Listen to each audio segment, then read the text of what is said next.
The ratio of intensities of the maxima and minima in an interference pattern is 49:9. What is the ratio of the intensities of the two coherent sources employed in the interference pattern? ठीक है, सो दो coherent source जो है जिसको हम लोगों ने use किया है इस तरह का इंटरफेरेंस पैटर्न बनाने के लिए, ठीक है। सो उसमें दोनों सोर्सेज का इंटेंसिटी रेशियो क्या है ये हम लोगों को निकालना है, ठीक है। सो मान लेते हैं सोर्स वन, सो इसका इंटेंसिटी I1 है एंड सोर्स 2 का इंटेंसिटी जो है डेट इज I2, ठीक है। सो I मैक्सिमम क्या होता है, that is equal to I1 plus I2 plus 2√I1 I2। हमने बताया था पिछला वीडियो में एक्चुअली I क्या होता है, किसी भी पॉइंट पर अगर निकालना है so it is I1 plus I2 plus 2√I1 I2, then साथ में क्या रहता है cos फाई, ठीक है। सो फाई इक्वल टू जब 0 डिग्री होगा, मीन्स दोनों सोर्स के बीच में फेज डिफरेंस अगर बीम के बीच में 0 होगा सो उस केस में क्या होता है, मैक्सिमा बनता है। सो मैक्सिमम क्या आ जाता है हमारे पास, that is I1 plus I2 plus 2√I1 I2। Why, cos 0 is 1, ठीक है। सिमिलरली I मिनिमम हम लोग निकालते हैं, सो I मिनिमम क्या होगा, date is I1 plus I2 minus 2√I1 I2। क्यों, क्योंकि cos फाई का मिनिमम वैल्यू जो है ये -1 होना चाहिए, ठीक है, और cos फाई का मैक्सिमम वैल्यू क्या होगा, 1 होगा, सो 1 0 पे आएगा, ठीक है। सो इस तरह से हम लोग इसको निकालते हैं, ठीक है। सो ये फॉर्मूला हो गया, ठीक है। सो I मिनिमम का भी हम लोग लिख देते हैं, सो I मिनिमम क्या हो जाएगा, it is I1 plus I2 then minus 2√I1 I2, ठीक है। सो अभी देखिए मैक्सिमा और मिनिमा का रेशियो कितना है, 40:9, ओके। सो यहाँ पर हम लोग लिख देते हैं 49:9, सो 49/9, ठीक है। So this is maxima, this is minima. So ये मैक्सिमा है, सो इसको हम लोग कैसे लिख सकते हैं, √I1 प्लस √I2 का स्क्वायर, सो डिवाइड बाई क्या हो जाएगा, √I1 माइनस √I2 का स्क्वायर, ठीक है। सो स्क्वायर हटा देते हैं, सो क्या आ जाएगा, √I1 plus √I2 divide by √I1 minus √I2, so equal to क्या हो जाएगा, इट इज 7/3, ओके।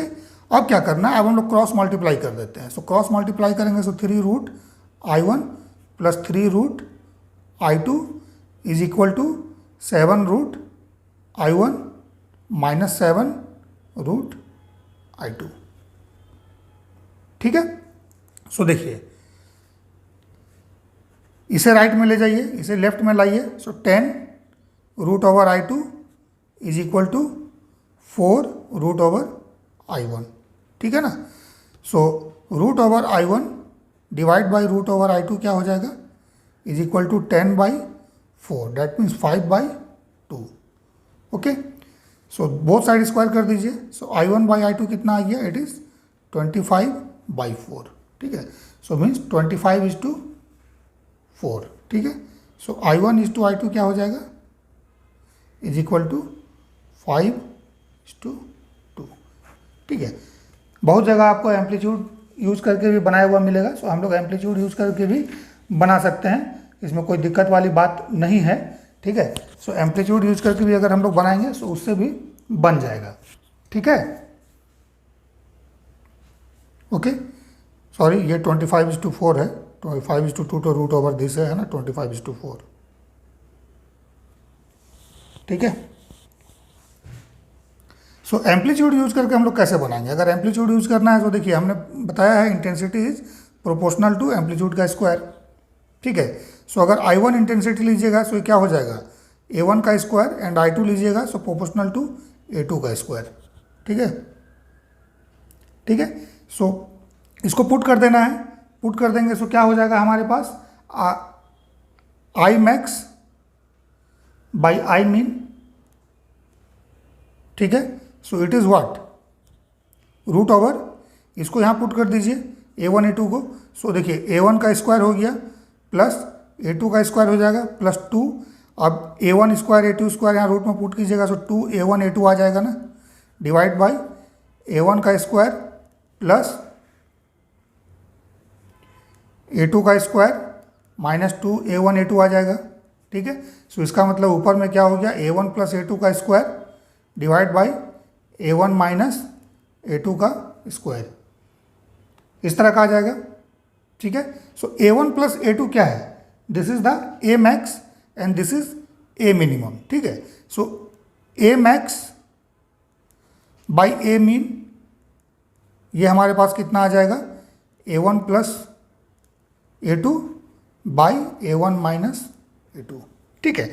अब ये A max by A mean ये कहाँ से आ जाएगा, ये यहाँ से आ जाएगा, ठीक है। गिवन क्या है, I max by I mean, so ये क्या हो जाएगा, A मैक्स का स्क्वायर, ठीक है, डिवाइड बाई A मीन का स्क्वायर हो जाएगा ना, ठीक है। सो यहाँ से A max by A mean हम लोग निकाल लेंगे, ठीक है, maximum amplitude divide by minimum. So क्या हो जाएगा, ये रूट हो जाएगा ना इसका, रूट ओवर, अब ये रेशियो दिया है 49/9, सो इट इज़ 7/3, ठीक है।